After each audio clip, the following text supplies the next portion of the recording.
آج کے دن رب العزت نے ہم پر خاص کرم فرمایا اور ہمیں ایسی شخصیت سے نوازا جسے دنیا شیخ الاسلام عالمی سفیر امن کے لقب سے جانتی ہے۔ شیخ الاسلام پروفیسر ڈاکٹر طاہر القادری کی 72ویں سالگرہ پر ان کی صحت و تندرستی کی ہزاروں دعاؤں کے ساتھ تقریب انسانیت کے لیے ان کی جدوجہد کو سلام عقیدت پیش کرتا ہوں۔ ان کی علمی اور فلاحی خدمات کو تمام عالم اسلام قدر و منزلت اور فخر کی نگاہ سے دیکھتا ہے۔ عالم اسلام کی یہ فخریہ نظر ہمارا قیمتی سرمایہ ہے۔ انفرادی حیثیت سے ان کی بے باکی، جرت اور استقلال کی داستان بہت طویل اور کٹھن ہے۔ اس خوشی کے موقع پر اس عظیم مجاہد اسلام کو خراج تحسین پیش کرتے ہوئے ان کے بارے میں لب کشائی کی جسارت کر رہا ہوں، حالانکہ میرے الفاظ سورج کو چراغ دکھانے کے مترادف ہیں، کیونکہ اللہ تعالیٰ نے قبلہ شیخ الاسلام کو بے مثال قوت بیان و خطابت، قوت حافظہ، قوت تحریر اور قوت استدلال سے نواز رکھا ہے۔ میں ان کی خدا داد صلاحیتوں کو سلام پیش کرتا ہوں۔ اللہ تعالیٰ نے اس دنیا میں بے شمار صوفیاء کرام پیدا کیے، اور ہر دور میں کوئی نہ کوئی صوفی ہوتا ہے جو اپنے لوگوں کو سیدھا راستہ دکھاتا ہے اور لوگوں تک اللہ کا پیغام پہنچاتا ہے۔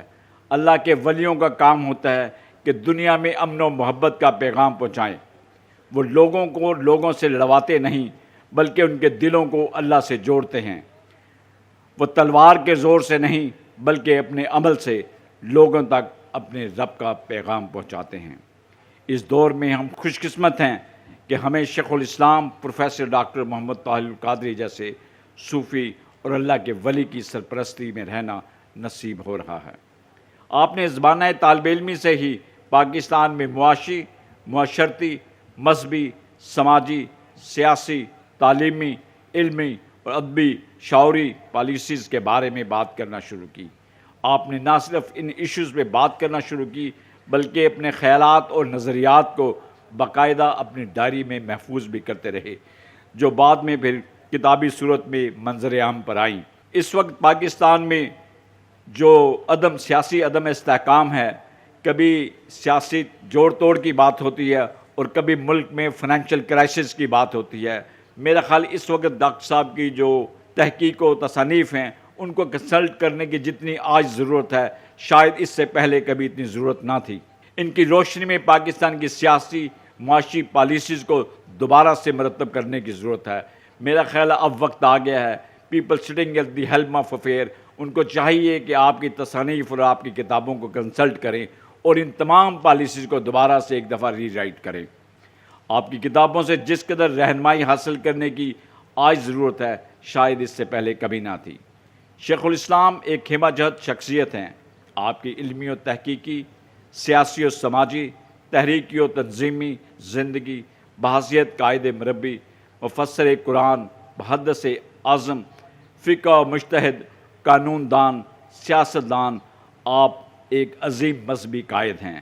میں آپ کی کن کن خوبیوں کو یہاں پہ بیان کروں؟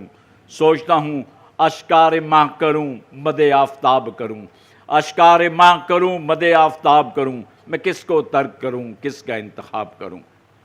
خواتین و حضرات، اگر ہم ابو نصر فارابی کے بیان کردہ چند خوبیاں کے طور پہ شیخ الاسلام کی ذات کو پرکھیں، جو آپ نے کامل لیڈر اور قائد کی صلاحیتیں بیان کرتے ہوئے فرمائی تھیں، تو شیخ الاسلام کو نہ صرف ان تمام خصوصیات کا حامل پائیں گے، بلکہ اس سے بڑھ کر ہی پائیں گے۔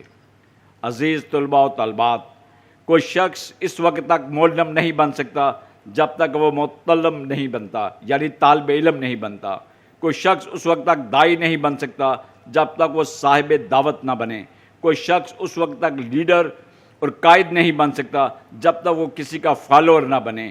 تو آئیں، آج آپ کے پاس آپ کا اپنا قائد موجود ہے، آؤ آج ہم ان سب کے فالوور بنیں۔ آج اگر آپ کسی سچے اور کھرے لیڈر کو مانیں گے تو کل آپ بھی اسی طرح کا ایک سچا اور کھرا لیڈر کے طور پہ سامنے آئیں گے۔ میرا خیال وقت آ گیا ہے کہ ہمیں آپ کی تقلید کرنے کی ضرورت پڑ گئی ہے۔ شیخ الاسلام منہاج القرآن کا پرچم لے کر جب تعلیمی انقلاب کے لیے نکلے تو پاکستان کے کونے کونے میں نہ صرف منہاج کے اسکول قائم ہوئے بلکہ لاہور میں منہاج یونیورسٹی بھی قیام پذیر ہوئی۔ اس کے علاوہ دنیا کے 90 ممالک میں منہاج القرآن کے سینٹرز قائم ہوئے۔ آپ نے قلیل عرصے میں پاکستان میں اسکولوں اور کالجز کا جال بچھا دیا اور منہاج یونیورسٹی جیسی درسگاہ کی بنیاد رکھی۔ مجھے یقین ہے کہ یہی وہ درسگاہ ہے جہاں سے وقت کے رومی اور غزالی نکلیں گے، اور یہی وہ درسگاہ ہے جہاں سے ایک دن اقبال کا شاہین پرواز کرے گا۔ اکابی روح جب بیدار ہوتی ہے جوانوں میں، اکابی روح جب بیدار ہوتی ہے جوانوں میں، نظر آتی ہے ان کو اپنی منزل آسمانوں میں۔